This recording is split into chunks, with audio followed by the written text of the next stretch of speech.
প্রিয় মুসলমান, এই উলুকান্দি নূরে মদিনা যুব সংঘের উদ্যোগে এই 10তম পবিত্র মাহে রমজান উপলক্ষে সুন্নি মহাসম্মেলনের আমার বাবাজিরা বন্ধুরা, আল্লাহ তাআলার কোরআনুল কারীমের প্রথম আয়াতের অনুবাদ আর আল্লাহ তাআলার কোরআনুল কারীমের প্রথম আয়াতে কারিমার উপর ভিত্তি করে আমি আপনাদেরকে কথাগুলা বলে শোনাই। এখানে আমার অনেক মুরব্বী বাবারা আছেন যারা কোরআন পড়তে পারেন না, এখানে অনেক যুবক ভাইরা আছেন যারা কোরআন পড়তে পারেন না, অনেক ছোট ছোট মাসুমেরা আছো তোমরা যারা কোরআন পড়তে পারো না। পর্দার অন্তরালে আমার অনেক মা বোনের আছে, মা তোমরা যারা কোরআন পড়তে পারো না, জানো নি গো আল্লাহ তাআলা তো মানব জাতির কাছে কোরআনটারে বড় সুন্দর করে পাঠাইছে, কোরআনুল কারীমটারে বড় মহব্বত করে পাঠাইছে, বড় মায়া করে পাঠাইছে। আল্লাহ জানায় দেয় বান্দা, লাউ আনজালনা হাযাল কুরআন আলা জাবালিন লারাআইতাহু খাশিয়াম মুতাসাদ্দিআন মিন খাশিয়াতিল্লাহ ওয়া তিলকাল আমসালু নাদরিবুহা লিন-নাসি লাআল্লাহুম ইয়াতাফাক্কারুন। আল্লাহ জানায় বান্দা, যদি আমরা এই কোরআনকে একটি পাহাড়ের উপর নাযিল করতাম তবে তুমি অবশ্যই তাকে আল্লাহর ভয়ে নত যেন বিদীর্ণ হয়ে যাইতে দেখতা। আল্লাহ তাআলা এই কোরআনুল কারীমের আয়াতে কারিমা দিয়ে কি বুঝাইতে চাইলেন? এই উলুকান্দির বাবা শুনো, অন্তরের কান লাগায় শুনো, এ পর্দার অন্তরালের মাইক অন্তরের কানটা লাগায় শোনো। আল্লাহ তাআলা চাইলে এই কোরআনুল কারীমকে আমরা ছোট ছোট মানুষের মধ্যে নাযিল করতেন না, আমার নবীদের উপর নাযিল করতেন না। আল্লাহ চাইলে এই কোরআনটাকে আপনাদের এলাকার বড় বড় পাহাড়গুলোর উপরে নাযিল করতে পারতেন, কিন্তু আমার আল্লাহ তাআলা এই কারণে নাযিল করেন নাই। আল্লাহর নবীর কাছে হযরত আব্দুল ইবনে আব্বাস রাদিয়াল্লাহু তাআলা আনহু শুনেছেন, তিনি বলেন হযরত জিবরাইল আমার নবীকে খবর দিয়েছে। জিবরাইল ডাক দিয়ে বলে, ইয়া রাসূলুল্লাহ, ইয়া হাবিবাল্লাহ নবী, এই কোরআনকে যদি পাহাড়ের উপর আমার আল্লাহ তাআলা নাযিল করতেন, কোরআনকে রাখতেন, তাহলে পাহাড় থরথর থরথর করে কাঁপাকাঁপি করত, কোরআনের ভার পাহাড় সহ্য করতে পারত না। ও নবী, আপনার উম্মত এত মর্যাদাবান, আপনার উম্মতের সিনায় এত মর্যাদাবান, আমার আল্লাহ তাআলা অত্যন্ত দয়া কইরা অত্যন্ত মায়া করে আপনার উম্মতের সিনার মধ্যে কোরআনকে নাযিল করেছে। জোরে বলেন সুবহানাল্লাহ। এ প্রিয় মুসলমান, আমার নবীজির উপরে যখন কোরআনুল কারীমের সর্বপ্রথম 5টা আয়াত নাযিল হইছে, আমার নবীজি থরথর থরথর করে কেঁপেছেন। আমার নবীজি রাহমাতুল লিল আলামিন নবীকে হযরত জিবরাইল আমিন এইভাবে ক্রন্দন করেছেন, এইভাবে বুকের সাথে লাগাইছেন, ইয়া কি জিবরাইল তুমি জবাব দাও না গো, আমার নবী কেন এমন ভাবে কেঁপেছেন? কুরআনুল কারীমের ইকরা বিসমি রাব্বিকাল্লাযী খলাক এই আয়াতে কারিমা যখন নাযিল হয়, আমার নবীজি ভয়ে আতঙ্কে কাঁপে নাই। আমার নবীজি শুধু আল্লাহর দরবারে ফরিয়াদ করেছে, আল্লাহ আমার উম্মতকে যে কোরআন দিতেছেন, আমার উম্মত কি কোরআনের মান রাখতে পারবে, মর্যাদা রাখতে পারবে, সম্মান রাখতে পারবে, ইজ্জত রাখতে পারবে?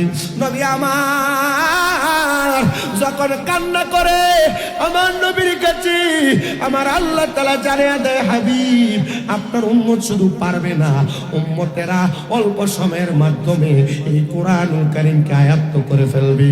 কোরআনুল কারীম তাদের সিনাতে থাকবে, কোরআনুল কারীম তাদের মুখে থাকবে, কোরআনুল কারীম তাদের গলায় থাকবে। তবে নবীজি গো, আপনার উম্মতকে জানিয়ে দেন তারা যেন এই কোরআনকে মুহাব্বত করে, কোরআনকে ভালোবাসে। ইয়া রাসূলুল্লাহ কেন গো? বলে আমি আল্লাহ তাআলা এই কোরআনকে নাযিল করে আপনি নবীকে সম্মানিত করেছি, আপনি নবীকে মর্যাদাবান করেছি, আপনি নবীর ইজ্জত সম্মান বাড়িয়েছি। ইয়া রাসূলুল্লাহ আপনার ইজ্জত কি কোরআন নাযিল করে শুধু বাড়াইলেন? বলেন না না না, এই কোরআনের মধ্যে আমি নবীর চরিত্রের যত আদর্শ আছে সব আল্লাহ তাআলা উঠায় ধরছে।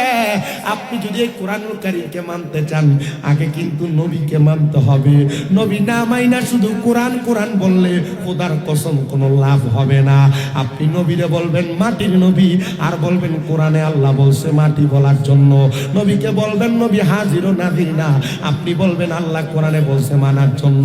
আপনি বলবেন নবী গায়েবের খবর দেনেওয়ালা না, আপনি বলবেন কোরআন দিয়ে দেশ চালাবেন। খোদার কসম এরা বাটপার, এরা চিটার, এদের সাথে ইসলামের কোনো সম্পর্ক নাই। ডান হাত তুলে বলেন ঠিক কিনা?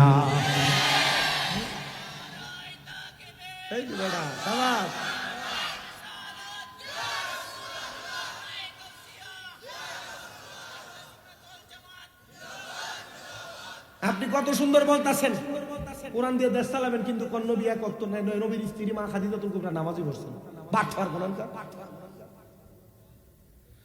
কোরআনুল কারীম এমন মর্যাদাবান, কোরআন মানার আগে নবীর উপর ঈমানটার তাজা করেন, এরপরে কোরআন মাইনেন। আপনি নবী মানেন না, কোরআন মাইনে কি করবেন? কারণ কোরআন আসছে নবীর উপরে, নবী আসছে আগে, কোরআন আসছে পরে। নবীর উপরে আল্লাহ তাআলা কোরআন নাযিল করে নবীর মর্যাদাবান বানাইছে। এটা শুধু এই কথা না, আমার নবীজির উপর কোরআন নাযিল করে কোরআনের প্রত্যেকটা বাণীর ভিতরে আল্লাহ তাআলা নবীর প্রতি ঈমানরে বুঝাইছে। এবার আপনারা বলেন বাবারা, কোরআন আগে মানবেন না নবী আগে মানবে? ওরে নবী আমার, নূরের নবী, নবী আমার নূরের নবী, মাটির নবী না। আমার মতো মানুষ নবী বেঈমানেরা কয়, আমার মতো মানুষ নবী কাফেরেরা কয়।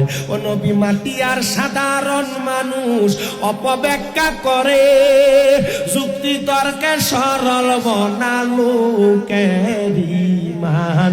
চুরি করে থাইকো খুশি ইয়ারে মুমিন, থাইকো হুঁশিয়ারি। নবীর তাজিম মিলাদ কিয়াম আহলে বয়াতের সম্মান করিতে আউলিয়ার সন্ধান বলছেন পরওয়ারি। ওরে এসব কথা শুনলে তাদের মাথায় বাড়ি পড়ে। কাদের কাদের জোরে কয় না, কাদের তাদের বলো। এসব কথা শুনলে তাদের দরকার আছে। আপনি ওহাবি বলেন, এরা এখন ফতুয়া বানাই নিছে ওহাব আল্লাহর নাম, এর লাগে বলে এরা ওহাবি। এরা এটা কয় না যে আব্দুল ওহাব মসজিদ দালালেরা, কথা কয় না। আরে ভাগল তোরা, আমরা আল্লাহর নাম ওহাব না, ওহাব নামের উপরে ওহাবি রাহি না, আমরা তোরা ওহাবি রাহি এই কারণে, কারণ তোরা আব্দুল ওহাব মসজিদ দালাল। আমার নবী আব্দুল ওহাব নজদিরে বদদুয়া দিছে, নবী সামদেশের লেগে দোয়া করছে। নজদের মানুষই গা ইয়া রাসূলুল্লাহ আপনি নজদের লেগে দোয়া করেন। নবী কয় না, এই নজদের থেকে বাইতে বাইতে কিছু মানুষ বেরোবে, সেটি কাবা ভাঙতে যাবো, এটি দেখতে বালা দেখা যাবে আমি নবীর দুশ্মন হইব। দুশ্মনের লেগে দোয়া করতে গেলে এর লাগে কয় এসব কথা শুনলে তাদের ওহাবিও কই না, আমি ওহাবিও কই না, কারণ এরা ফতুয়া ঘুরে লেছে। এখন ওহাবি করলে কি কইব? কথা কয় আল্লাহর নাম, আমরা তো আল্লাহর লোক, ফতুয়া ঘুরেছে সাবার দাঁত চলে খবর গেল। ওরে এসব কথা নবী তাজিম মিলাদ কিয়াম আহলে বয়াতের সম্মান করিতে আউলিয়ার সন্ধান বলছেন পরওয়ারি। ওরে এসব কথা শুনলে তাদের মাথায় বাড়ি পড়ে। শয়তান যেমন বেজার ছিল আদম সেজদা করিবারে, থাইকো হুঁশি ইয়ারে মুমিন, থাইকো হুঁশিয়ারে, থাইকো হুঁশিয়ারে মুমিন, থাইকো হুঁশিয়ারে। চলছে ধর্ম নিয়া বাড়াবাড়ি, ধর্ম নিয়া বাড়াবাড়ি, আগুনিমা নের বাজারে, থাইকো হুঁশি ইয়ারে মুমিন, থাইকো হুঁশিয়ারে। দরবারে ফুজি বানায়া নিজের প্রমোট করা যাবে না, কারণ ধর্ম উম্মতের কর্ম, এই ধর্ম দিয়া উম্মত জান্নাতে যাবে। আর তুমি যদি কও তুমি এমনি মানুষকে জান্নাতের টিকিট দিবা, বোঝা গেল জান্নাতের মালিক আল্লাহ, নবীরে বানাইছে, নবী ছাড়া দুনিয়ার কোনো মানুষ জান্নাতের টিকিট দেয় না। আর যারা বর্তমানে জান্নাতের টিকিট বেচে 100% বাটপার। এক কথা কয় না, ঠিক কিনা?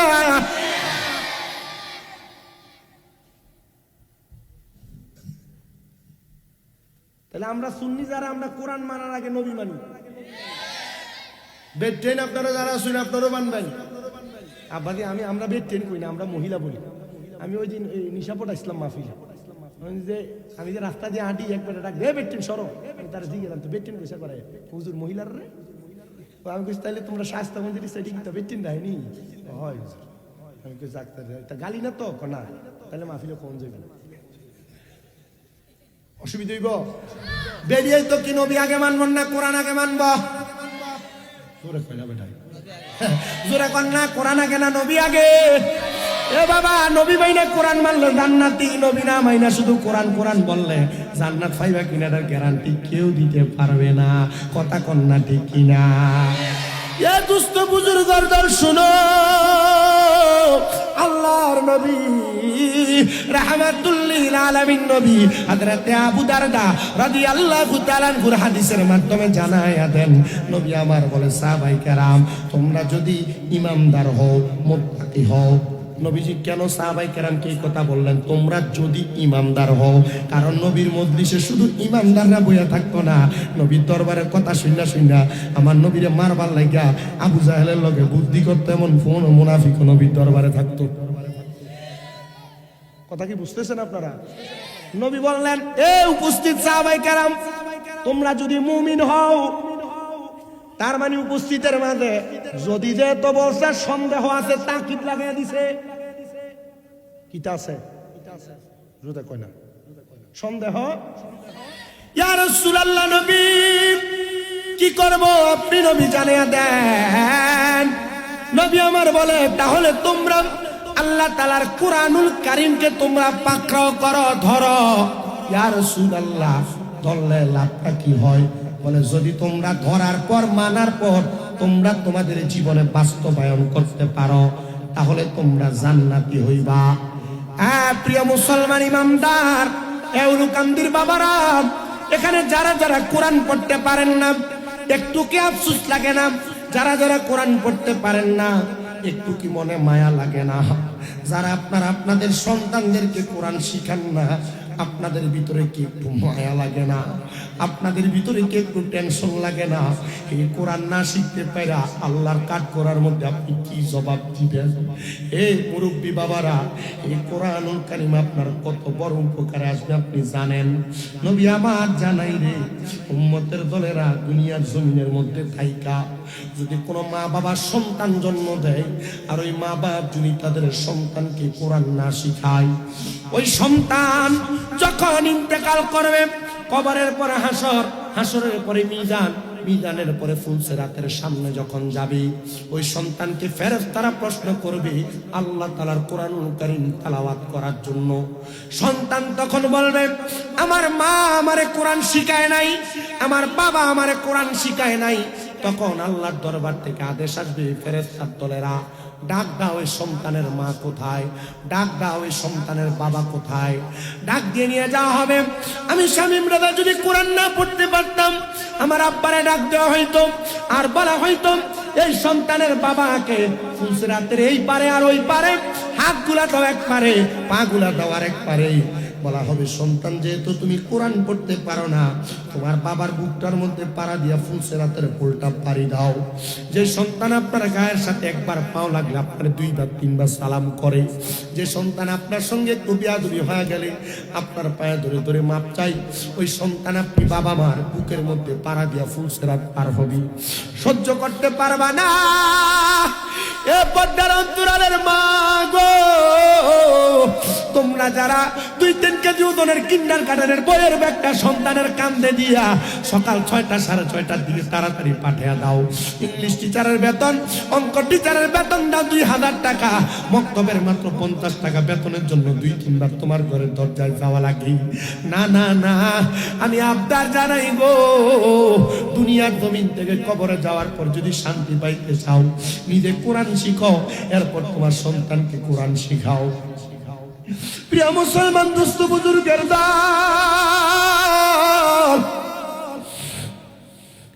এ আমার উলুকান্দির বাবা, এই দুনিয়া না রে, তোমার সব চাইতে আখিরাত ভয়ঙ্কর জায়গা।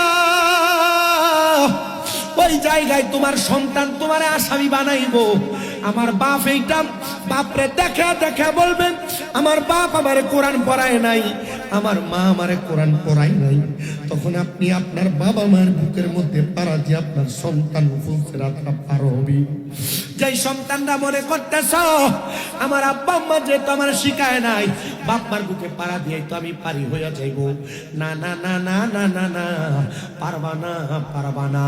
নবী আমার বলেন, উম্মত, সন্তান উপযুক্ত বয়স হওয়ার পর যদি নিজ দায়িত্বে কোরআন না শিখে, যখন ওই সন্তান তার বাবা মায়ের বুকের মধ্যে পাড়া দিবে, ওই সন্তান এবং বাবা মা একসাথে জাহান্নামের মধ্যে পতিত হয়ে যাবে।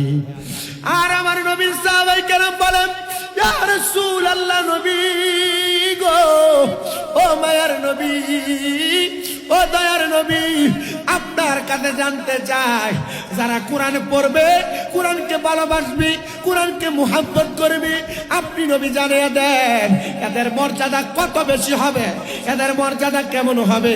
নবী আমার বলে, এক নাম্বার জাদাতহুম ঈমানা, আমার আল্লাহ তাদের ঈমান বাড়ায়া দিবে। জবান খুলে জোরে জোরে বলেন সুবহানাল্লাহ।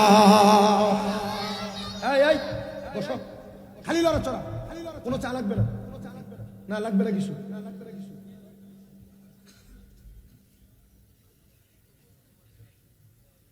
আমি ওয়াজ একটা না সিরিয়াল আছে, আমার সাইডে পাইডে লড়াচড়া করলে আমি পারি না, আমার মাথা রক্ত গরম হয়ে যায়। আনছেন স্যাংরা বক্তা, আমি আশেপাশে যত জায়গায় আসছি যারা ওয়াজ, এর আগে কে কে সরাসরি শুনছেন? আর কেউ শুনছেন সরাসরি? আপনিও শুনছেন? হাত নামা। আমি যে কষ্ট করে আসছি, আমার কষ্ট হয় নাই? 6.5-7 ঘন্টার মতো লেগে যায়, রাস্তা ভাঙা, ব্রাহ্মণবাড়িয়া বিশ্ব রোডে থাকে জ্যাম, গাড়িতে বসে থাকতে থাকতে অবস্থা হয়ে যায় খুব খারাপ। আপনারা মনে করেন হয়তো বক্তা এসে এতগুলা টাকা নিয়ে চলে যায়, মনে হয় এটাই মনে হয় আরাম। মুসলিম এত টাকা কামাই করে না, আমার তো প্রশান্তির দরকার। কথাগুলো বলবো যে আপনার সাথে আমি সুন্দর করে কথা বলবো, আপনি শুনবেন আমি কি ওয়াজ করতেছি, বুঝতেছেন? জাদাতহুম ঈমানা যে আল্লাহ তাআলা কোরআনুল কারীমে ঘোষণা করছে, কোরআন তেলাওয়াত আর কোরআনের মুহাব্বত আর কোরআনের সাথে সম্পর্ক যে একটা মানুষের ঈমান বাড়ায়া দেয়, এই কথাগুলো কি মনোযোগ দিয়ে শোনা আমাদের দরকার না?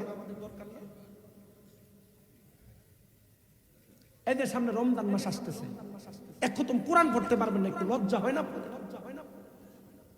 বিবেক বাধা দেয় না আপনাদের?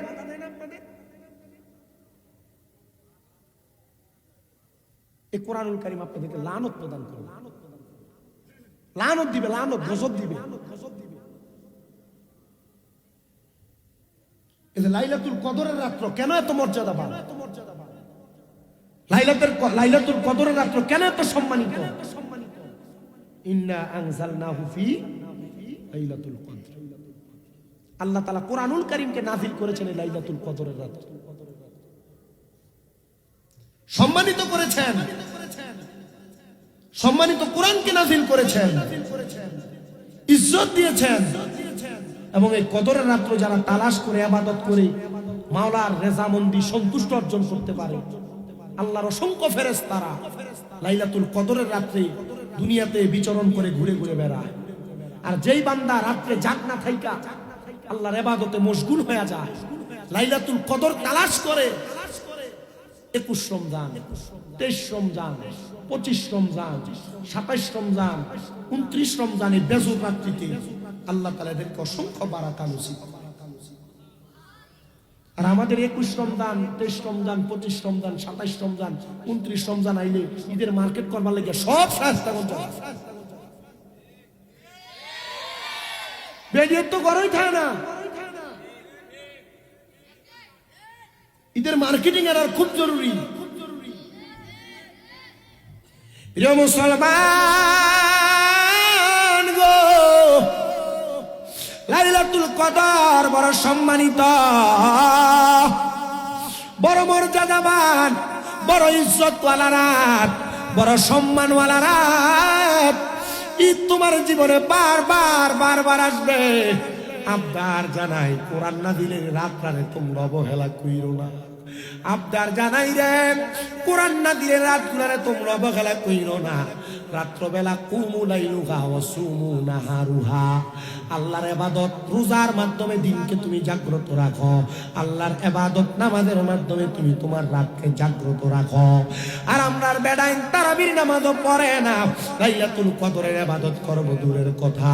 বাংলাদেশের মানুষ ঈদের বাজার সদাই নিয়ে পাগল হয়ে যায়। আর সৌদি আরবের নমুনা দেখলাম গো, এরা তো মক্কা মদিনার মানুষ, এরা রমজান মাস আসলে ব্যবসারে শুরু করে, রমজান মাস আসলে ইবাদত বাড়ায়, রমজান মাস আসলে মালের দাম কমায়। আর বাংলাদেশের বাটপার ব্যবসায়ীরা রমজান মাস আসলে আলু পেঁয়াজের দাম বাড়ায়, তেলের দাম বাড়ায়, গুড়ের দাম বাড়ায়। কথা কন্যা ঠিক কিনা? এই সোনার বাংলাদেশের যত ব্যবসায়ী আছো, আমি তোমাদের কাছে বলতে চাই, আল্লাহ তাআলা বলেছেন, ইয়া আইয়ুহাল্লাযীনা আমানু হাল আদুল্লুকুম আলা তিজারাতিন তুনজিকুম মিন আযাবিন আলীম।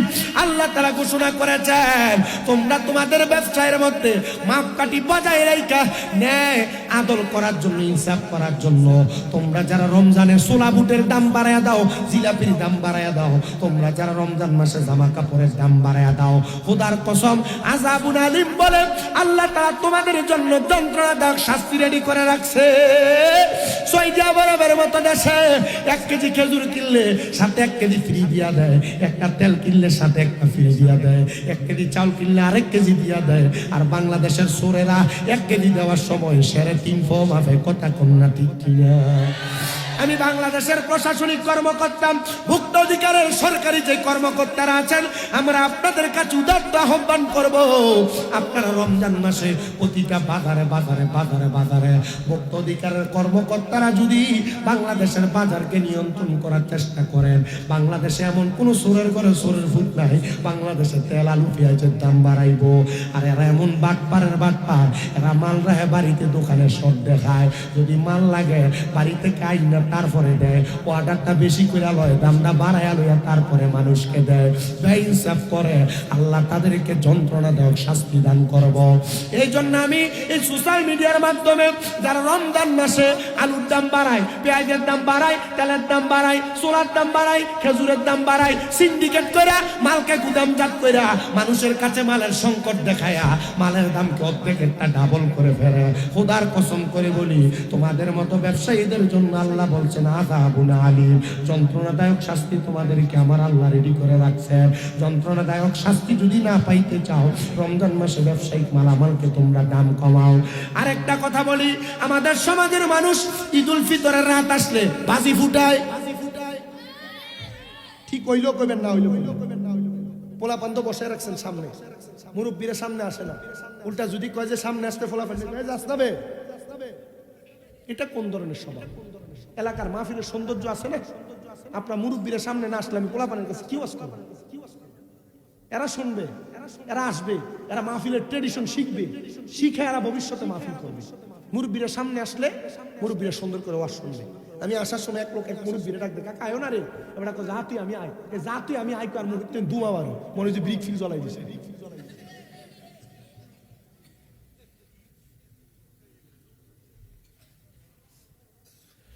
রমজান মাসে ঈদুল ফিতরের আগের রাত চাঁদ রাতে যারা বাজি ফুটায়, কি ফুটায়? যারা বাজি ফুটায়, চাঁদ উঠার সাথে সাথে ডেক্সেট বাড়া করে 2টা 3টা একসাথে বাজায়। বাংলাদেশে অনেক সাফরি আছে যারা ফিকাবের মধ্যে ডেক্সেট বাইন্দা বাইন্দা এরা ঈদের দিনে ঘুরে ঘুরে বেড়ায়। এরা বোকার জাত, এরা বোঝে না, এরা বোকার জাত, এরা বোঝে না, এরা বোকার জাত, এরা বোঝে না। ঈদের আগের রাত্রে দোয়া কবুলের রাত, সুবহানাল্লাহ। কিসের রাত? মারুক রেডি হইছে না? রেডি করে নিও ম্যাডাম, তোমরা কাছে ওয়াজ করলে না হলে আমি কার কাছে ওয়াজ করতাম? ঈদের আগের রাত্র চাঁদ রাত হলো দোয়া কবুলের রাত। এই রাতে ঘুমায় না, বেরিয়ে মেহেন্দি লাগানি লয়ে পাগল হয়। এই রাতে ঘুমায় না, যুবকরা স্ত্রীর হাতে, তালতো বোনের হাতে মেহেন্দি লাগানি নিয়ে পাগল হয়, চাচাতো বোন জ্যাঠাতো বোনের হাতে মেহেন্দি লাগানি নিয়ে পাগল হয়। না না না, সাবধান, সতর্ক। এই রাত্র হলো দোয়া কবুল হওয়ার রাত। আমার আল্লাহর কাছে 5টা পবিত্র রাতের মধ্যে এই রাতটা ঈদুল ফিতরের আগের রাত্র, মানে চাঁদ রাতটা হলো আল্লাহর কাছে সবচাইতে পছন্দ, দোয়া কবুলের একটা রাত। এই রাত্রটারে অবহেলা কইরা কাটাইও না। এই রাত্রে নামাজ পড়িরো, কোরআন পড়িরো, এই রাত্রে কবর জিয়ারত কইরো, কবরবাসীরা খুশি হবে, আল্লাহ তোমাদেরকে অসংখ্য বরকত দান করবি। আমি সবার কাছে করজোরে আবদার করি রে, প্রিয় মুসলমান ইমানদার, যদি তোমরা দিন দুনিয়ার খবর রাখতে চাও, ঈদুল ফিতরের আগের রাত্রটারে তোমরা গান বাজনা দিয়া, ঈদের দিনটারে মহিলারা ব্যাপারটা পাতলা পাতলা কাপড় পরে এই বাড়ি থেকে ওই বাড়ি যায়ও না। ঈদুল ফিতরের ঈদের দিনে তোমরা গায়ের মধ্যে নতুন নতুন জামা কাপড় সুগন্ধি লাগে বেপরদা হইও না, জাহান্নামে যাইবা, জাহান্নামে যাইবা, জাহান্নামে যাইবা। আমি চাই না গো এলাকার কোনো মহিলারা জাহান্নামের আগুনে জ্বলুক। তো যেই কথা যেই কাজ আপনাদেরকে বলতেছিলাম কুরআনুল কারীমের তেলাওয়াত যাদাতহুম ঈমানা, মানুষের ঈমান বাড়ায়া দেয়। এই বিশ্বাস কার কার আছে ডান হাত তুলে আল্লাহকে দেখায় দাও, আল্লাহ কবুল করেন। জবানটা খুলে জোরে একটা তাকবীর হবে, নারায়ে তাকবীর, নারায়ে রিসালাত, নারায়ে গাউসিয়া। আহলে সুন্নাত ওয়াল জামাত জোরে বলেন মারহাবা।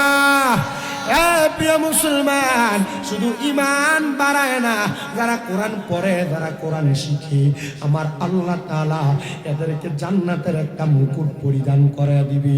কোনো মা বাবা যদি তাদের সন্তানকে কোরআন শিখায়, আমার আল্লাহ তাআলা ওই মা বাবার জান্নাতের মুকুট পাগড়ি পরায়া জান্নাতের মধ্যে ঘোরাফেরা করাবে, হাসরের ময়দানের মধ্যে ঘোরাফেরা করাবে। আর হাসরবাসীরা ডাক দিয়ে বলবে, আল্লাহ ও আল্লাহ গো, এরা কারা গো যাদের মাথার মধ্যে জান্নাতি মুকুট দেখা যায়? তখন ফেরেশতারা বলবে, এরা আর কেউ না, এরা হলো ওই কোরআন পড়নেওয়ালাদের মা বাবা, ওই কোরআন পড়নেওয়ালাদের মা বাবা। এ বাবা অনেকে চিন্তা করে, হুজুর আমি তো কোরআন পড়তে পারি না, রমজান মাস আসলে আমি আমার যে মসজিদে জুমা পড়াই সেই মসজিদে দেখি অনেক মুরব্বীরা কোরআনটারে খুইলা কোরআন শরীফে দিয়ে চাইছে কান্দি। আমি গত রমজান মাসও তারাবি পড়াইতে যখন যাই, আমার এক মুসল্লিরে দেখছিলাম আসরের নামাজের পরে কোরআন শরীফটা খুইলা কাঁদতাছে। আমি জিগাইলাম, ও মুরব্বী বাবা, কোরআন শরীফ তো চাইছে কান্দার জিনিস না, আপনি কোরআন শরীফের দিকে তাকায় তাকায় কাঁদতাছেন। আমার কই, হুজুর আপনার একটা ওয়াজের ভিতরে শুনছি কোরআন যদি কেউ পড়তে না পারে, কোরআনের দিকে তাকায় তাকায় কাঁদলেও আমার আল্লাহ কবরের আযাব মাফ করে।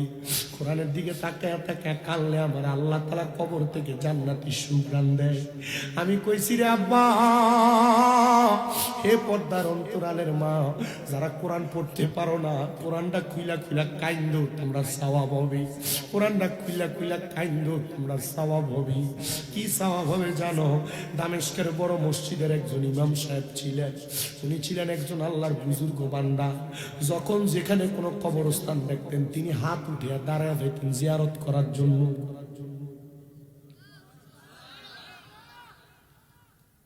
আর আমরা বলে মাজারে যাই, আমরা বলে মাজার পূজারি। আর আল্লাহর ওই অলি বুজুর্গ যেখানে দেখতেন কবর, আরে কবর কোনটার মাজার কোনটা চিনে না। কবর যেটা মাজার সেটা মাজার, যেটা কবর এটা। তবে মাজার আমরা সুন্নিরা আল্লাহর ওলিদের কবর যেটা সেটার ব্যবহার করি, কারণ এটা সম্মানিত জায়গা, বুজুর্গ মানুষের মাকবারা কবর বিদায়, এটার আমরা মাজার বলি, জিয়ারতের জায়গা। জোরে জোরে কন্যা সুবহানাল্লাহ। কিন্তু বাংলাদেশে 5 আগস্টের পরে বহু মাজার ভাঙছে। এরা কইছে বলে শেখ হাসিনা দেশে থাকতে বলে এই দেশের ভিতর অরাজকতা বহু তৈরি হয়েছে। তা আমি বাংলাদেশের প্রশাসনকে কইছিলাম, তো শেখ হাসিনা বাইকে যাইবার পরে বাংলাদেশে যারা মাজার ভাঙছে, কোন ফকিন্নির ফুটাইতে ভাঙছে, এটিরে ধরে ফাঁসি দেন। হেরান আগে করছে, এখন কোন ফকিন্নির ফুটাইতে করে দেশে অরাজকতা? এগুলার ধরেন।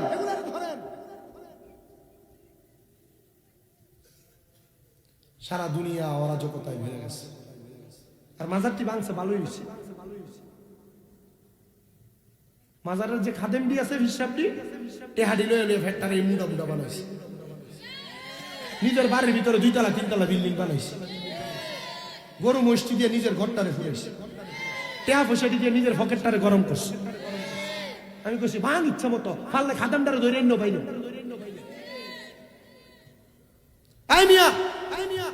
যে মাজারগুলো ভাঙছে, মাজারগুলোর সাথে আমি খবর নিয়ে দেখছি মাদ্রাসা নেই।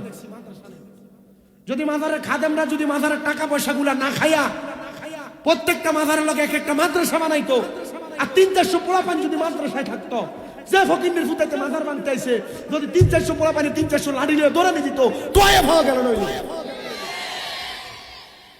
আজকে থেকে ওই মাজারে টাকা দেওয়া বন্ধ, যে মাজারের লগে কোনো মাদ্রাসা নাই। আজকে তো ওই ফির সাহেবের টাকা দেওয়া বন্ধ, যে ফির সাহেবের কোনো মাদ্রাসা নাই।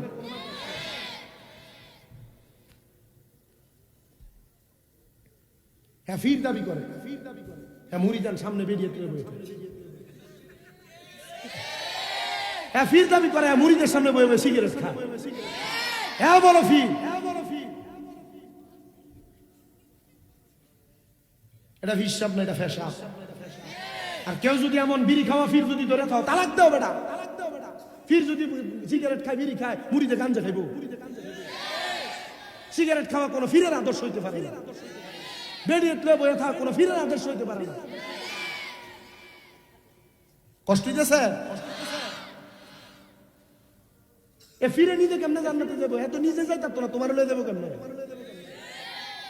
ফির ধরতে পারছো ইচ্ছা করে এটা ভাল লাগলে আইও, নাইলে দাও গা, দরকার নাই তোমার মতো শ্রোতা আমার। এটা যেটি আছে এটা সব বাসকারা, সিটা নাই একটু, সবটা ধান। কি দূরাদূরি লাগিয়ে দিছে, ওর নাই আর সামনে। বাংলাদেশে কি এমন বিড়ি খাওয়া ফির নাই? এমন ফির থাকলে কি ধরবা না তালাক দিবা? বাইন তালাক দিবি বেড়া। কষ্ট হইতে সামনে রা বলে হুজুর তাহলে আমরা ফির হবো কই? আল্লাহ নবী ফির ছিলেন, রুবাই ছিনে দিছে। ইজা রুকু যুকিরাল্লাহু আযজা ওয়া জাল্লা, যে ফিরে চেহারা দিলে সেটা আল্লাহর কথা মনে হবে, এটাই ফির। আর এটা ঠোঁট এমন কালা কালা হয়েছে, এটা একটার পর একটা মেনশন ধরে এখন।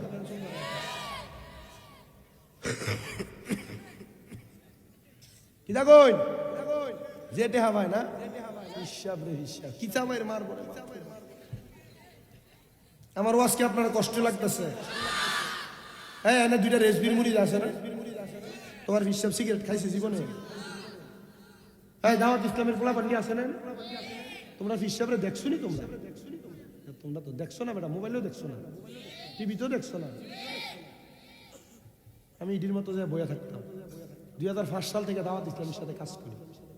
কুমিল্লাতে দাওয়াত ইসলামের মাকতাব চালাইতাম। আমার ভাই রফিক আত্তারি চিনবেন, কুমিল্লা মাদানী চ্যানেলে বয়ানও করে, জ্যাঠাতো ভাই তো পি। আর বাংলাদেশে যদি সিগারেট কাটি ভিড় যেমন কলা গাছের কলা নষ্ট করে, ইতা ভিড় এমন বাংলাদেশ নষ্ট করতেছে। হক্কানি পীর মাইনো, হক্কানি ফির মানলে আমার কোনো অসুবিধা নেই। যে হিসাবরা মুড়িদানের সামনে সিগারেট খার ভিত্তির লয়ে বয়ে থাকে, এটা ফির না বেটা, এটা শয়তান। এটা সুন্নিয়তের লেবাস লাগে, হুরু মুইশ খায় শুধু। কষ্ট হইতেছে? হিসাবের মুড়িদরা বেজারিব, বেজারিলে আমার কসু নেই। হ্যাঁ আমার দাওয়াত না দিলে আমার দাওয়াত কম নাই। ওই আগস্ট মাসের থেকে ওয়াজই করতেছে, কমই না। ওই মনে 12 তারিখ আর কয় তারিখ জানি একটা 11 ফেব্রুয়ারি মনে ক্যান্সেল হয়েছে, একইটা মনে নাই আমার। 12 বা কয় তারিখ জানি একটা ক্যান্সেল, মানে নির্বাচনের দিন একটা ক্যান্সেল এই পর্যন্ত। তাও একটা এদিকে কই জানি একটা রাখা ছিল, এটা ক্যান্সেল করছে, আরেকটা দিয়ে লাইছে। 11 তারিখ না জানি 10 তারিখ কোনে রাখছি। আমি বললাম বেটা নির্বাচন তো বন্ধ করে দিলাস না? না হুজুর আমরা পুলিশ ফিরছিলাম, আমরা মাহফিল বন্ধ হইতো না। আমি জরুরি বেটা ইটা মাতিস না, মারারও কথা। মাঝে মাঝে পুলিশও মাইকে আমি দেখি, বালা পুলিশ আছে। আমি ওই দিনও আমাদের কুমিল্লা টমসম ব্রিজে যাইতেছিলাম, পুরা রাস্তা জ্যাম লেগে গেছে। পুলিশের একটারে দেখছি অটোলাতে 10 টাকা কত লয়, আস্তা রাস্তা জ্যাম লাগে 10 টাকা। এটা বালা পুলিশ নি, বালা পুলিশটি দেখবা ওই যে তোমরা আর কিতা হাই রোডের মাঝখানে দেখবা সাইডে বইয়ে রয়েছে, ঠান্ডা ছিটে কাছে। বালা পুলিশটি দেখবা যে রাস্তার আল আছে কাছে বইয়ে রয়েছে, রাস্তা ফু দিয়া বয়ে থাকে। আবার আরেক জাত পুলিশ দেই ওই আপনার অলিপুরের মাথা তাইলে এটা বালে বাসি ফু দিয়া টাকলাতে কিতা জানিল আসেনি। পুলিশ বালা খারাপ আছে, আছে না? এক ভালো পুলিশ আছে আমার টেকনাফে আছে এখন, ওনার নাম হইল আমার ভাই সরি টেকনাফ ওনার এসআই সালাম ভাই। আমার খুব মহাব্বত করে, মাঝে মাঝে ফোন দিয়ে ওনার মা বাবার লেগে দোয়া আছে। আরেকজন মনে বান্দরবন্যা খাগড়াছড়ি আছে এসআই খলিল ভাই, ও ফোন দিয়ে মাঝে মাঝে দোয়া আছে মা বাবার লেগে। এক লোক আছে, তাও নামটা না বলি, আমি মক্কার সামনে যাই আর ভিডিও কল দিচ্ছি, মক্কা দেখাবে লেগে দেখে কেন্দ্রে দিচ্ছে।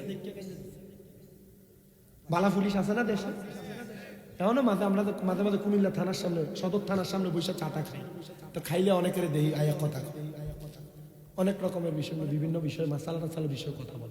এ কয়দিন আগে এক পুলিশ অফিসার ফোন দিয়ে হুজুর বই তালাক দিয়ে লেছে রাখ করে তালাক হইব নি আমারও ফোন দিছে আমি কইছি ভাই ও ইটা বড় জটিল মশালা ও বিড়ি তালাক দিছি নি কয় আমি কই তালাকের একটু দাঁড়া ডাকো পরে কনে কইছি না না 100 জন থাকলো তালাক হইতো না আলহামদুলিল্লাহ আপনাদের দোয়াই তো কামেল ফেকা শেষ মুফতি সাহেব হয়ে গেছে নামের আগে লাগাই না কারণ লাগাইলে মানে আমার চেহারার দিকে চায় একবার আর নামের দিকে চায় একবার কিন্তু অদ্দুরা ছুট্টু ফুলাই তো মুফতি হয়ে গেছে নি ওর লাগে আমি লাগাইও না বাবু বাংলাদেশে মুফতি কে দি ধরে পাওয়া যায় বামনবাড়ি হবিগঞ্জ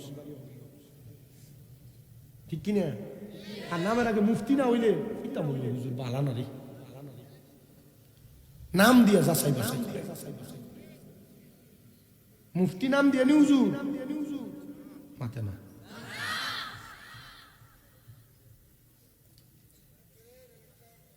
ওয়াজ কই আসছিল মনে আসেনি আপনারা হ্যাঁ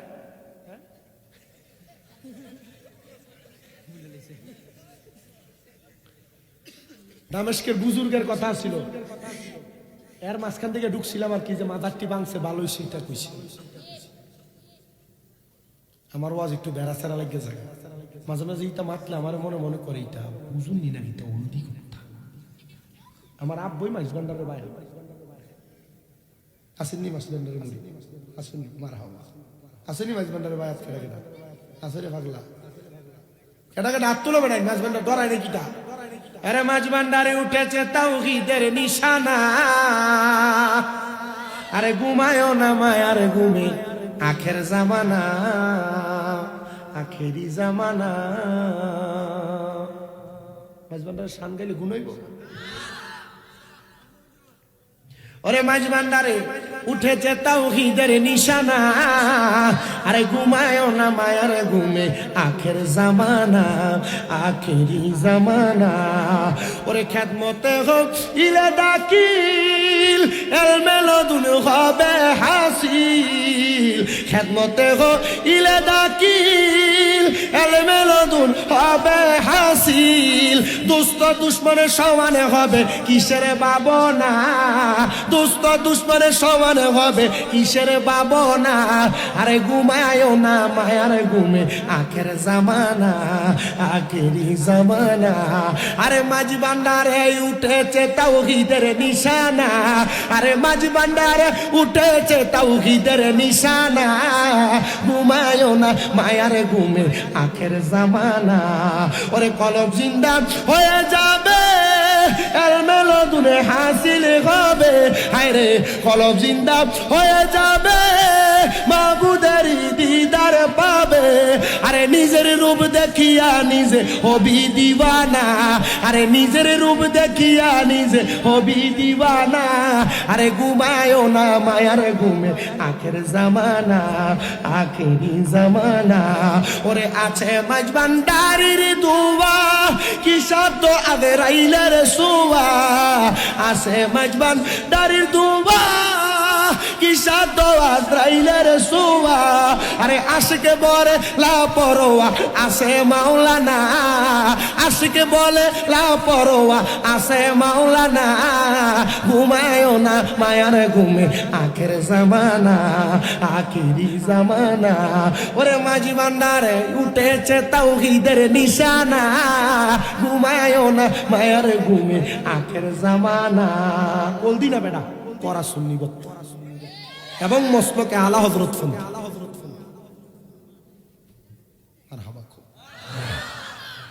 হযরতে দামেস্কের বড় তোমরা উদ্ধার হইও না খাইবো নি তোমরা সে হিসাবের একটা শান খাই দিও কি তুই সব হিসাব এটা তো আমরা মাথার তাস মারহাবা কই না রেজবি সাহেবরা তো আমরা সুন্নিয়তের ময়দান গোছাই আনলে ভিডিও লিস্টে তো উঠলে ঠিক না নি রাস্তা বাগান গোছাই দিয়ে গেছে তাহলে মাইরা বত্তা বানাই ঠিক কিনে বস্তাত বান্দা ফালাই দিছে রে কি কষ্ট সহ্য করছে আমার এই বুকটার ভিতরে একটা এমনি খাবার দিয়ে গেছিল রেজবি সাহেব তখন আমি আমার মনে আছে ক্লাস 3-তে পড়ি প্রিয় মুসলমান দামেস্কের ইমাম সাহেবের খাসলত ছিল যেখানে কবর দেখতেন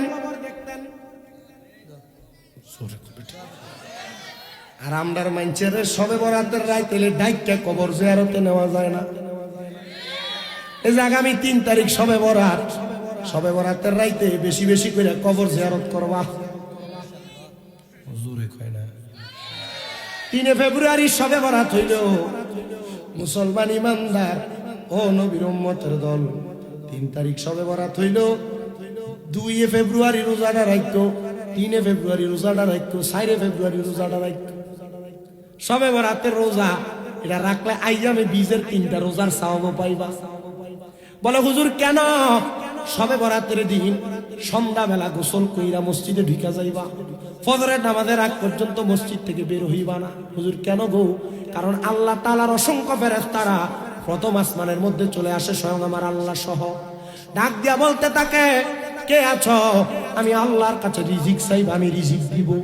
কে আছো? রোগ মুক্তি চাইবে, আমি আল্লাহ রোগ মুক্তি দিব। কে আছো? আমি আল্লাহর কাছে সম্পদ চাইবে, আমি আল্লাহ সম্পদ দিব। এমন ভাবে শবে বরাতের রাতে ফেরেশতারা সকাল পর্যন্ত, সুবে সাদেক পর্যন্ত বলতে থাকে। এই জন্য শবে বরাতের রাতে ওয়াজ মাহফিল করার পরে একটু নামাজ পড়বা, ঘুম আইসা পড়লে খালি পায়ে বের হইয়া কবর জিয়ারত করবা। আবার যদি ঘুম চলে যায় মসজিদে দেয়া নামাজ পড়বা, আবার ঘুম চলে আসলে ওযু করে তখন কোরআন তেলাওয়াত করবা। এমন ভাবে সকাল পর্যন্ত আল্লাহর ইবাদতে মশগুল থাকবা। মানে শবে বরাতের যেই রাতটা, এই রাতটা বরকতওয়ালা রাত, এই রাতটা আল্লাহর কাছে সবচাইতে পছন্দের রাতের ভিতরে একটা রাত। বেশি বেশি করে ইবাদত করে শবে বরাতের রাত কাটাইও, শবে বরাতের রাত কাটাইও। আর আমরা সুন্নিরা শবে বরাত আসলে আমরা রুটি হালুয়া দিলে আবার এটারও কই বেদাত, কিন্তু এরা নিয়ে দিলে খাইতে বড় মজাই লাগে। এটা বখিল কিপটা মানুষ, এরা নিজ মানুষেরা খাওয়ায় না, আবার কেউ খাওয়ায় এটাও পছন্দ করে। ঠিক দু একজন একটুটা গেছে কাকু সুযোগ পাইছি, হুজুর দেখতো না আমি যাইগা, ঠিক কিনা? আমার প্রিয় দোস্ত বুজুর্গরা একটু গভীর মনোযোগ দিয়ে শোনেন। আমি আপনাদের কাছে যে ওয়াজটা করতেছিলাম, দামেশকের ইমাম সাহেব যখনই কোনো কবর দেখতেন, কবরটাকে ফিস দিয়া থাকতেন না, জিয়ারত করতেন। প্রিয় মুসলমান,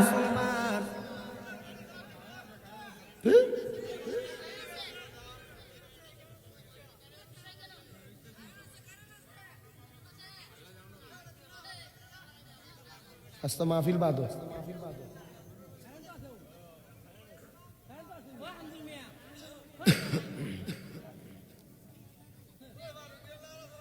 আল্লাহ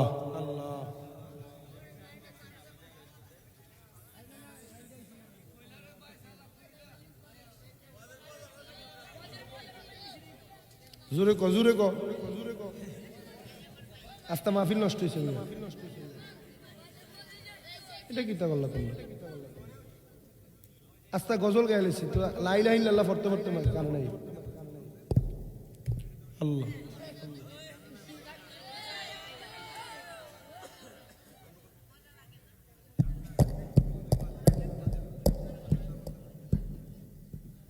সবাই পড়ি আলহামদুলিল্লাহ। দামেশকের ইমাম সাহেব কবর জিয়ারত করতেন। উনি বলেন, আমি দামেস্ক থেকে শাম দেশের উদ্দেশ্যে রওনা করলাম। শাম দেশের উদ্দেশ্যে যখন রওনা করলাম, শাম দেশের উদ্দেশ্যে যাওয়ার সময় প্রতিমধ্যে আমার সামনে বিশাল এক গোরস্থান। আমি গোরস্থান দেখা আমি হাত বাড়াইলাম, আল্লাহ রব্বির হামহুমা কামা রব্বায়ানি সগীরা। আল্লাহর নবী বলেন, নাহাইতুকুম আন জিয়ারাতিল কুবুরি। আমি নবীজিকে কবর জিয়ারত করতে নিষেধ করেছিলাম, কিন্তু যখন দেখলাম কবর জিয়ারত করলে মানুষের কবরের কথা, মরণের কথা স্মরণ হয়, তখন আমি নবী রাহমাতুল্লিল আলামিন নবী ওই কবর জিয়ারতের কথা বললাম, ফাজুরুহা, তোমরা জিয়ারত করো। হযরত দামেশকের ইমাম সাহেব বলেন, আমি এই কবরের সামনে দাঁড়ায় দাঁড়ায় আল্লাহর দরবারে হাত বাড়ায় দিলাম, মাবুদ আল্লাহ, এই কবরবাসীর মধ্যে যত কবরবাসী আছে, আল্লাহ কবরস্থানের প্রত্যেকটা কবরের আযাব তুমি মাফ করে দাও। আল্লাহর ওই বুজুর্গ বলেন, আমি দেখলাম বিশাল গোরস্থান। আমি গোরস্থানের মধ্যে প্রবেশ করলাম, কবরের দিকে তাকায় তাকায় যেন আমার মরার কথা স্মরণ হয়। আল্লাহর ওই বুজুর্গ বলেন, আমি এই কবরস্থানের মধ্যে যখন প্রবেশ করলাম, প্রবেশ করার পর আমার নাকের মধ্যে একটা সুঘ্রাণ আসতে লাগলো। আমি ডাইনে তাকাইতে লাগলাম, বামে তাকাইতে লাগলাম, সামনে তাকাইতে লাগলাম, পেছনে তাকাইতে লাগলাম। কোনো জায়গার মধ্যে কোনো সুগন্ধি দেখতে পাইলাম না, কোনো ফুলের গাছ দেখতে পাইলাম না। যখন আমি আমার নাকের মধ্যে একটা সুগন্ধ পাইলাম, আমি তালাশ করতে করতে দেখলাম একটা কবর ভাঙ্গা। কবর কি ভালো না ভাঙ্গা? ওই ভাঙ্গা কবরের সামনে গেলাম, দেখলাম কবরটা যেমন ভাঙা, কবরের ভিতরে লাশের গায়ে যে কাফনের কাপড়টা ঠিক আগের মতো সাদা দেখা যায়। মারহাবা বলবেন না? ও তার এমন দেহ মাটি খাবে, মাটির এমন সাধ্য নাই, জইলা হইছে ছাই যাহার, এই না দেহ মুর্শিদ প্রেমে জইলা হইছে ছাই। ও তার এমন দেহ মাটিয়ে খাবে, মাটির এমন সাধ্য নাই, জইলা হইছে ছাই। রে মুর্শিদ প্রেমে যেই জনার মন জইলা হইছে ছাই। জবান খুলে জোরে জোরে বলেন আল্লাহু আকবার। আল্লাহর ওই বুজুর্গ বলেন, আমি কবরের সামনে যে দাঁড়াইয়া দেখলাম কাফনের কাপড়টা দেখা যায়, আমি কবরের সামনে যাইয়া দাঁড়ায়া ডাক দিলাম, ও এলাকার মানুষ, তোমরা যারা রাস্তা দিয়ে দিয়ে চলে যাও, বলতে নি পারবা এ কবরটা কার কবর? কেউ তারে কোনো জবাব দেয় না। হঠাৎ করে লাঠি হাতে কইরাম একজন বুড়া মুরব্বী মানুষ হেঁটে হেঁটে যায়। ওই আল্লাহর বুজুর্গ ডাক দিয়ে কয়, বাবা গো, আপনি কি বলতে পারবেননি এই যে কবরের সামনে আমি দাঁড়ানো, এ ভাঙ্গা কবরটা কার গো? তিনি ডাক দিয়া বলেন, এই কবরটা আমাদের এলাকার একজন কাঠুরিয়া, যিনি জংলায় জংলায় যে কাঠ কাটতেন। উনি বলে, তার বাড়ির খবর আপনি জানেননি গো? বলে, হ্যাঁ জানি, দামেস্ক এলাকার মসজিদের পশ্চিম অঞ্চলে তার বাড়ি। আল্লাহর বুজুর্গ তার তালাশ করতে করতে দামেস্ক এলাকার মসজিদের পশ্চিম অঞ্চলে রওনা করলেন। যাইতে যাইতে গো আল্লাহর ওই বুজুর্গ বান্দা বলেন, আমি যখন সামনের দিকে গেলাম, কত ঘর তালাশ করলাম, কোনো কাঠুরিয়ার বাড়ি পাইলাম না। দামেস্ক এলাকার একবারে শেষ মাথায় গেলাম, যাওয়ার পরে ওই এলাকার শেষ অঞ্চলের মধ্যে নদীর কিনারে একটা গাছের নিচে ছোট্ট একটা কুড়ে ঘর, দরজা বন্ধ। আমি বুঝতে পারলাম ঘরের ভিতর থেকে দরজাটা বন্ধ। সালাম প্রদান করলাম, আসসালামু আলাইকুম ওয়া রাহমাতুল্লাহ। আমার কোনো জবাব দেয় না। আমার নবীর একটা হাদিসের কথা মনে পড়ে গেল, কারণ ঘরের দরজার সামনে গেলে 3 বার সালাম দেওয়া লাগে, জবাব না দিলে ফিরে আসতে হয়। আমি দ্বিতীয়বার আবার সালাম দিলাম, আমার কোনো জবাব দেয় না। তৃতীয়বার আবার সালাম দিলাম, আমার সালামের কোনো জবাব দেয় না। যখন আমার সালামের কোনো জবাব দেয় না, আমি ফিরে পিছনের দিকে যখন চলে আসতেছি, এমন টাইমে আমার পেছন থেকে জবাব দেয়, ওয়ালাইকুম আসসালাম ওয়া রাহমাতুল্লাহ। আমি তার সালামের জবাব পাইয়া তার দিকে তাকাইলাম না। সে আমার দ্বিতীয়বার আবার সালামের জবাব দেয়, ওয়ালাইকুম আসসালাম। আমি আবার তার দিকে তাকাইলাম না। তৃতীয়বার আমার আবার বলে, ওয়ালাইকুম আসসালাম। আমি তার দিকে তাকাইলাম না। আমি তারা 3 বার সালাম দিলাম, সে আমার 3 বার জবাব দিল, কিন্তু সাথে সাথে কেন দেয় নাই? আমি একটু রাগান্বিত হয়ে গেলাম। আমার একটু পরে পরে সে জবাব দিল, মহিলা উচ্চ কণ্ঠে এবার আমার সালাম দেয়, আসসালামু আলাইকুম ওয়া রাহমাতুল্লাহ। আমি বললাম, ওয়ালাইকুম আসসালাম। ডাক দিয়া কই, হুজুর 3 বার সালামের জবাব দিলাম, তাকাইলেন না, এখনো কি তাকাবেন না? আপনি কি জানেন না কাশি দেওয়া সুর আর রাগ হলা মৌলবি বড় খারাপ? কাশি দেওয়া সুর আর রাগই মৌলবি। কারণ কাশনা সুর যদি চুরি করতে কাশে গিরস্ত যাবে তো না। আর মৌলবি সাহেব যদি রাগ হয়ে জাগা, তাহলে মৌলবি সাহেবের উপর মানছে বেজার হইতো না। বেজার হয় ঠিক আছে, কিন্তু মৌলবি সাহেব যদি রাগ হয়ে জাগা, মানুষের বুঝাইতো কি দেখো এখন আর দেখতো না। আমার ওয়াজ শেষের দিকে প্রিয় মুসলমানেরা, ওই মহিলা ডাক দিয়া বলে, হুজুর রাগ করবেন না, রাগ করবেন না।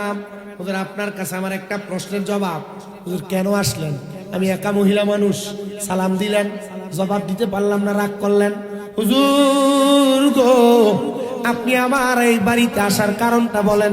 হুজুর বলে, মা আপনার এই ঘরটা কার ঘর? এটা কি একজন কাঠুরিয়ার যে মারা গেছে? হ্যাঁ হুজুর, আমার স্বামী মারা গেছে, 16 বছর হয়ে যায়, কেউ আমার কোনো খবর নিতে আসে নাই।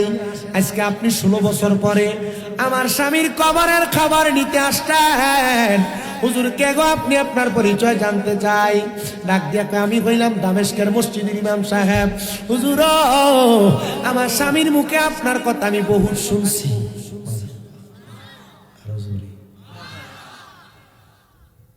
হুজুর কেন আসছে? হুজুর কয়, মা আপনার স্বামীর এমন কোন গোপন আমল আছে যে গোপন আমলের কারণে আল্লাহ আপনার স্বামীরে মাফ করে দিবে? মারহাবা কইবেন না? মহিলা ডাক দিয়ে কই, হুজুর না, আমার স্বামী ছিল একজন কাঠুরিয়া, জংলায় জংলায় কাঠ কাটতো। হুজুর আপনি আমারে জিজ্ঞাসা করেন আমার স্বামীর এমন কোন আমল আছে কিনা যেটার কারণে আল্লাহ আমার স্বামীরে মাফ করে দিবে? হুজুর গো, প্রাণের হুজুর, একটু অন্তরে কানটা লাগে শুনেন। আমার স্বামীর এমন কোনো ভালো কোনো নেক আমল ছিল না, তবে আমার স্বামীর একটা নেক আমল ছিল, সেটা আমল কিনা আপনি ভালো জানবেন। আমার স্বামী ছিল পেশা একজন কাঠুরিয়া, জংলায় জংলায় কাঠ কাটতো, বাজারে বিক্রি কইরা সন্ধ্যাবেলা এই কাঠের টাকা দিয়া চাউল আনতো, জব আনতো, আটা আনতো, আমার দিত, আমি পাকাইতাম। আর আমার স্বামী ওযু বানায়া, গোসল বানায়া, আমার স্বামী ওযু গোসল বানায়া উনি নামাজের মুসল্লাটা বিছাইতেন, আল্লাহর কোরআন শরীফটা হাতের মধ্যে নিতেন। হাতের মধ্যে নিয়া আমার স্বামীকে দেখতাম কোরআনের দিকে তাকায়া তাকায়া আমার স্বামীর চোখের পানিগুলা ঠক ঠক করে ছেড়ে দিছে। হুজুর, একদিন আমার স্বামী যখন কোরআনের দিকে তাকায়া তাকায়া কান্দে, আমি জিজ্ঞাসা করলাম, স্বামী গো, কোনদিন আপনার কোরআন তেলাওয়াত শুনলাম না, আওয়াজ করে পড়লেন না, আপনি কোরআন পড়লে তো আমি স্ত্রীর কাছে ভালো লাগতো। স্বামী গো, আজকে একটু কোরআন তেলাওয়াত করে শোনান না, আল্লাহ নিয়ে আপনারে উসিলা আমারে মাফ করে। ওদের আমার স্বামী কোরআন শরীফটা বন্ধ কইরা আমি স্ত্রীরে ধরে ধরে ধরে কামতাছে, আর ডাক দিয়া কই, স্ত্রী রে, আমি যদি কোরআন পড়তে পারতাম, আমি কি কোরআনের দিকে তাকে তাকে কামতাম। দামেস্কের বড় মসজিদে নামাজ পড়তে গেছিলাম, হুজুর বলতে যদি কোরআন না পড়তে পারে, কোরআনটা যেন মোহাব্বত করে, আরে কোরআনের দিকে তাকা তাকা যদি কান্দা, আমার আল্লাহ তাআলা এই কোরআনের বরকতে মাফ করে দিব। জানি না রে, এই উরুকান্দি এলাকায়, এই জামতলি বাজারে কে জানি তারা আল্লাহর কোরআন পড়তে পারে না, কোরআনের দিকে তাকে তাকে কান্দে। যুবকরা, মুরব্বী বাবাজিরা, পর্দারালের মা, কোরআন যে পড়তে পারো না, অন্তরে কি একটু মায়া লাগে না? কোরআন যে পড়তে পারো না, মনে কি একটু দরদ লাগে না? একটু ডর লাগে না? এই কোরআন যে খুদা নাযিল করছে, ওই খুদা যদি তোমার প্রশ্ন করে, তোমার যদি পাকড়াও করে, জবাব দিতে পারবা না রে, জবাব দিতে পারবা না, জবাব দিতে পারবা না। মহিলা কই, হুজুর আমার স্বামীর এটা একটা ভালো কাজ ছিল, কোরআনের দিকে তাকে তাকে কান্ত। আল্লাহর বুজুর্গ বান্দা ওই ঘরের সামনে থেকে চলে গেছে, সামনে থেকে যাইয়া আল্লাহর ওই বুজুর্গ বান্দা নামাজের মুসল্লাটা বিছাইছে, 2 রাকাত নামাজ আদায় করছে। নামাজ আদায় করে মুরাকাবা করে। আরে প্রিয় মুসলমানেরা, তোমরা যারা মুরাকাবা করতে জানো না, আমি আপনাদের উদ্দেশ্যে, পর্দারে আমার অনেক ভক্ত মহিলারা আছে, আমার সোশ্যাল মিডিয়ার মাধ্যমে দেশ বিদেশের অনেক ভক্তবিন্দুরা দেখে, যারা মুরাকাবা করতে জানো না, আমি তোমাদের উদ্দেশ্যে মুরাকাবা শিখাইতেছি, একটু মনোযোগ দিয়া শুনবা। মুরাকাবা যদি করতে হয়, কমপক্ষে 3 মাস কোনো হারাম খাবার খাওয়া যাবে না, 5 ওয়াক্ত নামাজ কাদা করা যাবে না, তাহাজ্জুদ নামাজ ছাড়া যাবে না। মুরাকাবা যদি করতে চাও, আল্লাহর দরবারে চক্ষু অবনত করে রাখবা। মুরাকাবা যদি করতে চাও, ভালো ভালো নেক আমল করবা। মুরাকাবা যদি করতে চাও, গুনার কাম থেকে বেঁচে থাকবা। এরপরে ওযু বানাইবা, আসরের নামাজের পরে, মাগরিবের নামাজের পরে, এশারের নামাজের পরে, গভীর রজনীতে ঘরের একটা কন্যারে নামাজের মুসল্লাটা বিছায়া চক্ষুটা বন্ধ কইরা আল্লাহর দরবারে ধ্যান করবা, চুপ করে থাকবা। প্রথম প্রথম অন্ধকার দেখবা, যখন মুরাকাবা করতে করতে তোমার অভ্যাস হয়ে যাবে গো, তখন তুমি চোখ বন্ধ করবা উলুকান দিতে। আমার আল্লাহ তাআলা তোমার মুরাকাবার ভিতরে তুমি পাগলার মদিনা পৌঁছায়া দিবে।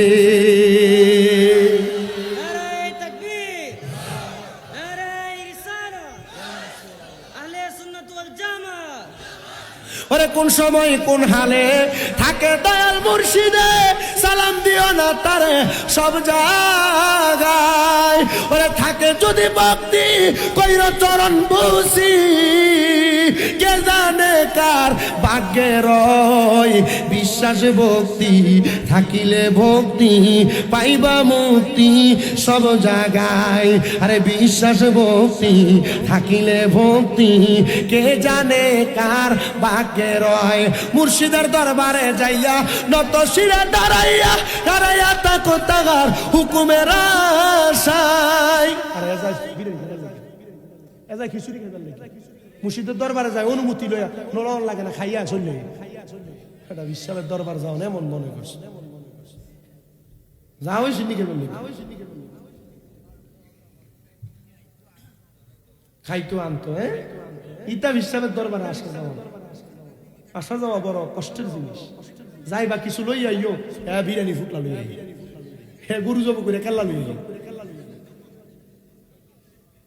তরিকতের কিছু লাভ আছে নি, লাভ আছে নি, লাভ আছে। কষ্ট হইতেছে, অসুবিধা হইতেছে, একটু মনোযোগ দিয়ে শুনবেন। প্রিয় মুসলমানের আল্লাহর ওলি বুজুর্গ মুরাকাবা করতে লাগলেন। মুরাকাবাতে তিনি তালাশ করতে লাগলেন, আল্লাহ গো সামদেশে যাওয়ার পথে যে গোরস্থানের সামনে দাঁড়াইলাম, এ কবর থেকে কেন সুঘ্রাণ আসতো তুমি বলো। মুরাকাবাতে আল্লাহ চাইলে দেখাইতে পারে কিনা। শুধু এটা না, আপনি কোনো ব্যবসা করবেন, ব্যবসাটা কি ভালো হইব না খারাপ হইব, মুরাকাবা করলে এটা বুঝা যাবেন আগে। আপনার সামনে মাইয়া বিয়া দিবেন কোন জায়গায়, অমুক জায়গায়, ফোলা বিয়া করাবেন অমুক জায়গায়, এটা কি ভালো হইব না খারাপ হইব, এটা মুরাকাবা করলে আল্লাহ জানাইয়া দেয় আগে। কিন্তু মুরাকাবা কি জানই না, এক চোখ বন্ধ করলে I M A disco dance না, কথা কয় না। চোখ বন্ধ করলে দেয় সুন্দরী সুন্দরী ফুরিয়ে, চোখ বন্ধ করলে দেয় লোকের বাড়ির ভাবি, চোখ বন্ধ করলে দেয় শাস্তাগঞ্জে আর ইন্ডিয়া আটার সময় যে বিরিয়ে দেওয়া যায় এইটা কিনে, এটা মুরাকাবা কয় না বেটাই। মুরাকাবা বড় সত্য জিনিস, ফলা হয় না আসে, এটা বুঝে না তো, এই বুড়া বুঝছে। প্রিয় মুসলমানেরা মুরাকাবাতে দেখা দেয় কে, হুজুরে কও না, দেখা দেয় কে, আল্লাহ কি দেখান দেখায় শুনো। উনি যখন মুরাকাবা করছে, আল্লাহ তার কবর থেকে গ্রান্ডা আইলো কোন আমলটার কারণে আমি করতাম, আমারে কও আল্লাহ। মুরাকাবা কইরা চোখ বন্ধ কইরা রাখছে, হঠাৎ করে দেখে সাদা রঙের পোশাকওয়ালা একটা লোক, মুখে ঘুমটা দেওয়া, তার সামনে আয়া মুরাকাবার ভিতরে তার মাথায় হাত বুলিয়ে দিতেছে। মারহাবা কন্যা জিজ্ঞাসা করতেছে কে আপনি গো, আপনার পরিচয় কি? আমারে তুমি চিনো না, যার কবরের কাছ থেকে সুগ্রাম পাইছে আমি তো সে দেখছি। তুমি না জঙ্গলে জঙ্গলে কাঠ কাটতে বেড়া, তোমারও তো সুন্দর জামা কাপড় ফাইলে কো। মারহাবা কন্যা, আমি আগে আবায়া লাগাইতাম না। আমার এক ভক্ত আখাউড়া জয়নগর বাড়ি, আমার কাছে হুজুর আমার কাছে মুড়ি দিতাম, তো এটা অনলাইন থেকে হুজুর আমি খুব শখ করে আপনার লেগে জানছি। আমার এই স্টেজে গত কয় তারিখ যেন পরে দিই, 23 তারিখ। এরপরে আমি এমনি এইগুলো ফুরি কম চিন্তা করি, আমি হয়তো যোগ্য না পড়তাম, পরে থেকে হুজুর আপনি ফললে আমি খুশি হইতাম, এরপর থেকে পড়ি।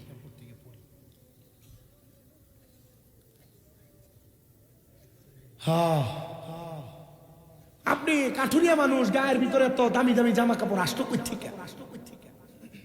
ডাক দিয়ে কই বাবা, আল্লাহ তাআলা আমি যে কোরআন পড়ছি, তো পড়তাম তো পারতাম না, কোরআনের দিকে তাকায় তাকায় কানতাম। আল্লাহ এই কান্নার বরকতে আমার কবর থেকে জান্নাতের ঘ্রাণ দিয়ে দিচ্ছে। আচ্ছা, যদি আল্লাহ একটা কাঠুরিয়ারে জান্নাতের ঘ্রাণ দিতে পারে কবর থেকে, উলুকান্দির নবীর পাগলরা যদি কোরআনের দিকে তাকায় কান্দে, পড়ার চেষ্টা করে, একটু একটু করে পড়ে, আল্লাহ কি তার কবর জান্নাত বানাইতে পারে না? পারেনি? বুড়া বুড়া মুরব্বী, যুবক ভাইয়ারা, ছোট ছোট বাচ্চারা, পর্দার আলের আমার আম্মুরা কোরআন পড়তে পারে না, না পারে না, মসজিদে যায় কোরআন শরীফটা বুকের ভিতরে আঞ্জা করে ধরতেন না? রমজান মাসে কোরআন শরীফটা খুললা ছায়া থাকতেন না? আর মসজিদের হুজুরের কাছে আলিফ বাত কায়দা লইয়া যাবে, শিখলে কি গুণ হইব? সওয়াব হইব নি? আরে বেটা বুড়া বয়সে যদি ফটতে ফটতে মরে দাও গা, এলেম অর্জন করতে করতে কেউ যদি মরে, নবী কয় শহীদের মরো। এলাকার 5-10 জন বুড়া এক লোকে বইয়ে বিড়ি ভালোই খেতে পারো, এলাকার 5-10 জন মুরব্বী টিভি ভালোই চাইতে পারো, এলাকার 5-10 জন মুরব্বী কি মসজিদের ইমাম সাহেব মুয়াজ্জিন সাহেবের কাছে যায় কইতারো না হুজুর আমার কোরআন শরীফটা শিখিয়ে দেন না, এটার বেলা বড় বইতারি শুনি। ও ঠিক কইছিস, মাইল লাগাবো কে যদি কোরআন পড়ে। আব্বাজি হ্যাঁ বাবা, ওই কবরে আল্লাহ তাআলা সুরান তৈরি করে দিছে। আচ্ছা আপনাদের অনেকের মা বাপ মরে গেছে না? কার কার মা নাই অথবা বাবা নাই? হাত তোলেন, হাত নাম। আব্বা এ আপনার মা বাবা আপনার কামাই করে খাওয়াইতে যায়, কোরআন পড়তে পারে না, কোরআন শিখতে পারে না, মরে গেছে, কবরে গেছে। আচ্ছা আপনার কি দরকার না ওই আম্মা আব্বার কবরে একটু জান্নাতের ব্যবস্থা? নবীর এক সাহাবী হযরত সাদ ইবনে উবাদা, বনু কুরাইজার এক মহিলা দৌড়ে আমার নবীজির দরবারে এসে, ইয়া রাসূলুল্লাহ আমার মা মরে গেছে, নবী গো আপনার কাছে আমার ফরিয়াদ, ইয়া রাসূলুল্লাহ আমার মা মারা গেছে। নবীজি আপনি বলেন না, আমার মা যে মারা গেছে আমি আমার মার জন্য কি করতাম? সাহাবী রে, নবী আমার ডাক দিয়া কয়, এ মহিলা তুমি তোমার মায়ের জন্য পানি সদকা কইরা দাও। সুবহানাল্লাহ, কি সদকা করো? পানি সদকা করে দাও। মহিলা ডাক দিয়া কয়, আমি আমার নবীর কথা মুবারক শুই না, জবান মুবারকের বাণী শুই না, আমি একটা কূপ খনন করে দিলাম মদিনাবাসীর জন্য।